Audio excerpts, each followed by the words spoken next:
It's hard to continue to grow at the rate you've grown in the past because the company has gotten so big.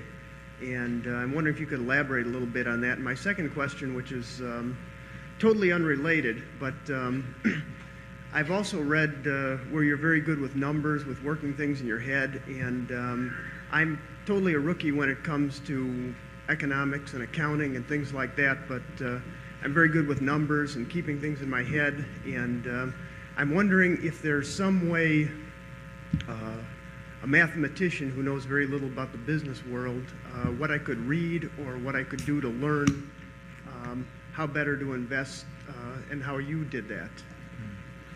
Well, going to the first question, when you say it's going to be hard, it's going to be impossible. I mean, that's the answer. We cannot compound money at 23% from a $12 billion base. We don't know how to do that, and it would be a mistake for anybody to think that we could come close to that. We think we can do okay with money, but we did not start with a $12 billion base, and we've never seen anybody in the world compound numbers like that at that rate. So we'll forget that part of it. But there are intelligent things we can be doing. The second part of the question, I don't think any great amount of mathematical aptitude is not aptitude, but mathematical knowledge is advanced math is of no use in the investment process. An understanding of mathematical relationships, sort of an ability to quantify a numeracy, as they call it, I think that's generally helpful in investments because it's something that tells you when things make sense or don't make sense, or sort of how an item in one area relates to something someplace else. But that doesn't really require any great mathematical ability. It really requires sort of a mathematical awareness and a numeracy, and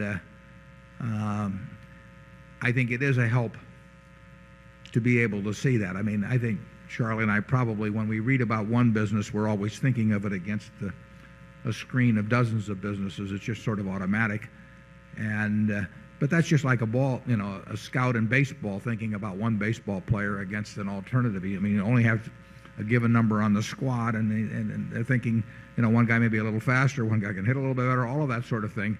And it's always in your mind you're prioritizing and selecting in some manner. My own feeling about the best way to apply that is just to read everything in sight. I mean, if you're reading a few hundred annual reports a year and you've read Graham and Fisher and a few things, you'll soon see whether it kind of falls into place or not. Charlie? Yeah. I think the set of numbers, the one set of numbers in America that are the best quick guide to measuring one business against another are the value line numbers. I'd agree with that. That stuff on the log scale paper going back 15 years, that is the best one-shot description of a lot of big businesses that exists in America. I can't imagine anybody being in the investment business involving common stocks without that thing on the shelf. And if you sort of have in your head how all of that looks in different industries and different businesses, then you've got a backdrop against which to measure. I mean, if you'd never watched a baseball game and never seen a statistic on it, you wouldn't know whether a 300 hitter was a good hitter or not. You have to have some kind of a mosaic there that your thinking is implanted against, in effect. And the value line figures, they cycle it every 13 weeks, and if you ripple through that, you'll have a pretty good idea of what's happened over time in American business. By the way, I pay no attention to their timeliness ratings or stock ratings. No, none of that means anything. It's too bad they have to put that there, but it's the statistical material, not the... I would like to have that material going all the way back. They cut it off about, 15 years back? Yeah, but I saved the old ones. Yeah. Well, I wish I had that in the office, but I don't. Yeah, Charlie and maybe even I do it more. We tend to go back and, I mean, if I'm buying Coca-Cola, I'll probably go back and read the fortune articles from the 1930s on it or something. I like a lot of historical background on things just to sort of get it in my head as to how the business has evolved over time and what's been permanent and what hasn't been permanent and all of that. I probably do that more for fun than for actually decision making. But I think it is.